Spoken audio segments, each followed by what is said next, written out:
Buku berjudul Desa Wisata, Paradigma Pembangunan Alternatif untuk Pariwisata Berkelanjutan merupakan buku solo ketiga saya yang bertema studi pariwisata.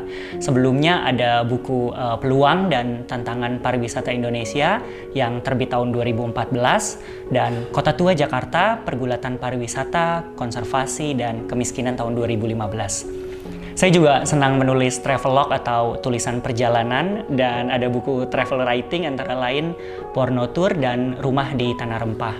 Selain punya beragam profesi dan ketertarikan pada banyak topik, saya melihat pariwisata sebagai suatu ruang temu atau bauran untuk saya bisa menggali beragam isu, mulai dari persoalan sosial budaya, lingkungan, agraria, hak asasi manusia, masyarakat adat, pembangunan berkelanjutan, hingga gender dan seksualitas.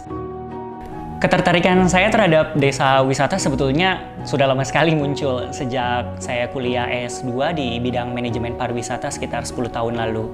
Di Indonesia ada dinamika yang menarik bahwa desa wisata bukan hanya menjadi padanan untuk terjemahan village tourism atau pariwisata pedesaan, melainkan terhubung pada konteks desa itu sendiri sebagai entitas yang memiliki kekasan maupun kewenangan untuk mengatur dirinya sendiri. Inisiatif masyarakat desa dalam mengembangkan aktivitas wisata di desa juga tidak selalu berangkat dari upaya untuk memenuhi kebutuhan wisatawan atau mengikuti tren orang-orang kota yang berwisata ke desa, melainkan juga bagian dari upaya masyarakat desa dalam mempertahankan desanya, khususnya mensejahterakan masyarakat serta meningkatkan daya adaptasi desa terhadap perkembangan zaman. Ide untuk menulis buku desa wisata ini terinspirasi dari berbagai perjalanan mengunjungi desa-desa di Indonesia. Dan tentu saja pembelajaran bersama masyarakat desa untuk berdaya lepas dari segala bentuk penindasan dan solusi untuk pembangunan alternatif yang berkelanjutan. Buku ini terdiri dari 9 bab.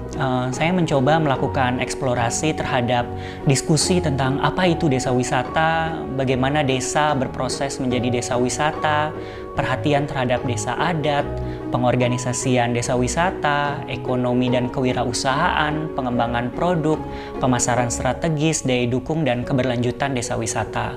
Proses penulisannya cukup lama karena ini adalah kerja-kerja independen. Saya juga menuliskannya secara bertahap dan melakukan kunjungan ke berbagai desa di Indonesia. Idenya sudah muncul lama sekali, tapi saya baru serius menulis naskah awalnya sekitar tahun 2004, kalau tidak keliru.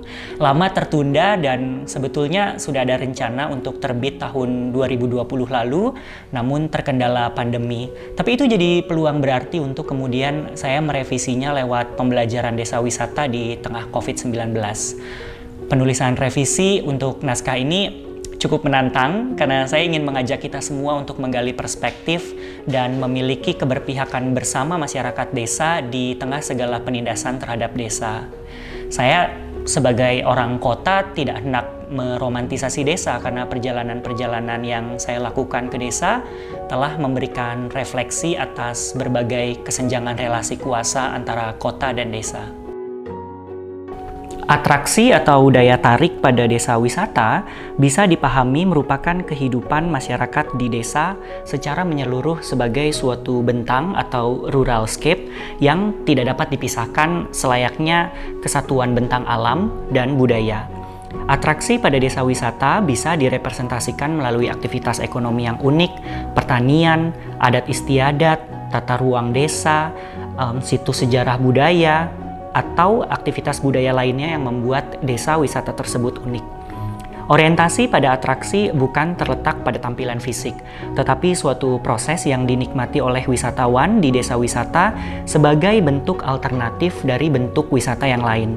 Seorang wisatawan yang datang ke sebuah desa wisata karena keunikan rumah adat misalnya, tidak melulu terjebak rutinitas memotret dan berkeliling rumah adat, tetapi juga terpapar pada filosofi dan nilai sejarah budaya arsitektur serta kehidupan masyarakat di sana.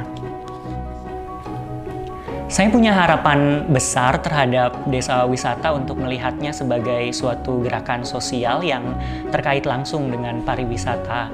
Tentu saja kita melihat ada upaya dari desa yang memperkaya paradigma atau wawasan kita untuk pembangunan pariwisata alternatif dan berkelanjutan. Dari sisi pasar, tampaknya juga tumbuh tren terhadap corak desa wisata. Situasinya berkembang, kita melihat kondisinya semakin dinamis, namun juga kompleks. Bagi saya, dinamika desa wisata di Indonesia penting untuk kita rekam dan terus kita bicarakan.